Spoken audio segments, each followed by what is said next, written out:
Ġie iffirmat ftehim ta' kważi 3 miljun euro bejn il-Gvern, l-Aġenzija Sapport u l-Fondazzjoni Maltija tal-ALS biex Dar Bjorn tkompli tassisti persuni li jkollhom bżonn kura u dipendenti fuq ħafna għajnuna.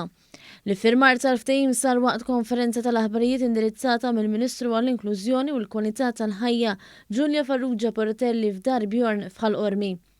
Dan il-ftehim li huwa kważi 130,000 euro aktar minn dak ta' qablu ikopri 13 sodda għal persuni li jbatu minn kundizzjonijiet newroloġiċi severi.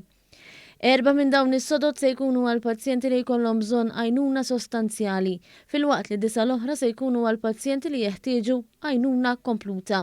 Bjorn Formosa ringrazzja lill-Gvern tal-appoġġ li qed jagħti biex jgħin pazjenti li għandhom bżonn kura intensiva. Proġett matul da snin wara li kien suċċess kemm mill-aspett ekonomiku kif ukoll mill-aspett ta' kura li rċevu l-pazjenti u llum il-ġurnata nħarsu l qudiem għal Dar Bjorn il-ġdida biex nikomplu nikkollaboraw mal-Gvern u nofru postijiet għal nies li huma morda b'kundizzjonijiet newroloġiċi. Il-Ministru Farrugia Portelli tenniet li l-Gvern huwa kommess li jkompli jgħin u jassisti lil persuni b'diżabilità. Dan il-ftehim ma' Dar Bjorn jirrappreżenta r-reżiljenza ma' wkoll il-qalb soċjali mhux biss tal-Gvern Malti mal-mod eżemplari ta' kif NGO u l-Gvern jistgħu jaħdmu flimkien.